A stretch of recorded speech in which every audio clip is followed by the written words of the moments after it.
Madhya Pradesh Congress committee के प्रदेश प्रवक्ता व एडवोकेट प्रमोद कुमार द्विवेदी ने प्रदेश की तत्कालीन भाजपा सरकार एवं वर्तमान केंद्र की मोदी सरकार पर दोहरे आचरण का आरोप लगाया है। प्रमोद कुमार द्विवेदी ने स्पष्ट किया कि भारतीय संविधान के अनुच्छेद 226 के अंतर्गत उन्होंने उच्च न्यायालय इंदौर के समक्ष एक जनहित याचिका प्रस्तुत की थी।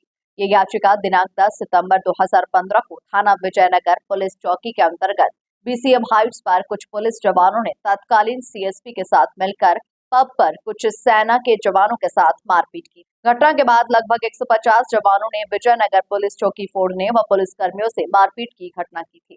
11 सितंबर 2015 को शहर के समाचार पत्रों में प्रकाशन को पढ़कर जनहित याचिका लगाई थी। इसका निर्णय 24 अक्टूबर 2015 में न्यायालय के द्वारा दिए गए एक आदेश को बनाया गया था।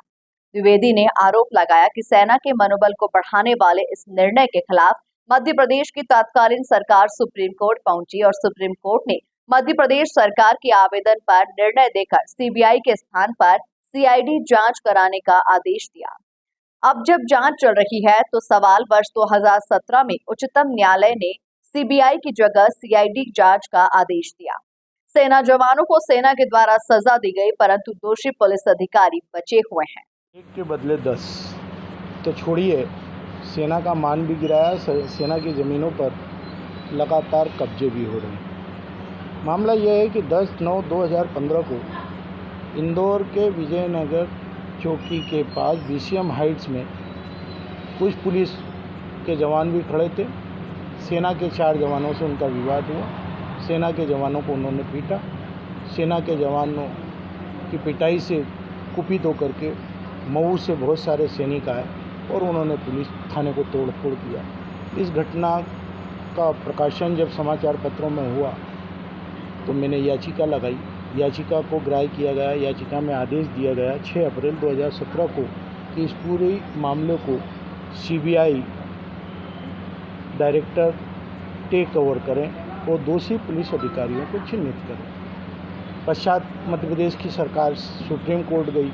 सेना और पुलिस के बीच में, अधिकारियों के बीच में समझौता हुआ होगा और ये मामला सीबीआई के स्थान पर सीआईडी की जांच के लिए भेजा गया। आज तक सीआईडी ने क्या जांच किया, किन दोषी पुलिसकर्मियों को चिन्हित किया गया, घटना में किसके किसके बयान लिए गए आदि का कोई भी विवरण सामने नहीं है।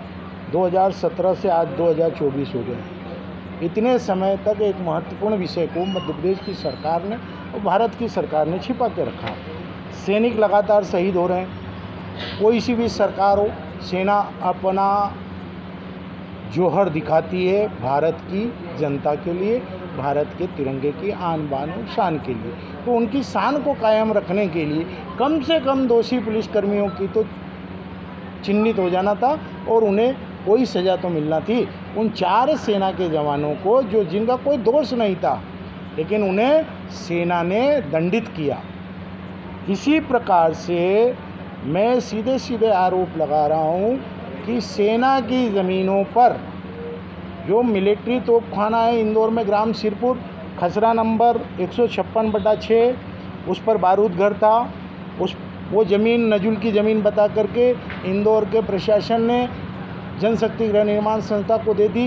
रेवेन्यू रिकॉर्ड में आज भी मिलिट्री तोपखाने के नाम पे ज़मीन दर्ज है। तो मिलिट्री क्या होती है? मिलिट्री तो सेना की है। तो सेना की ज़मीन उन्होंने कैसे बेच दी? और तो और मऊ के क्षेत्रों में सेना की बहुत सारी ज़मीनों पर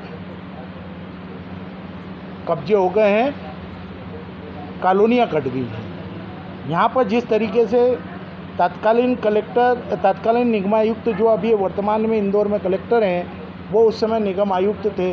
10 जनवरी 2020 को उनकी ही उपस्थिति में, मैं यूँ कहूँ कि वो पदस्थ थे, तब इस बारूद घर को गिराया गया था, ढहाया गया था।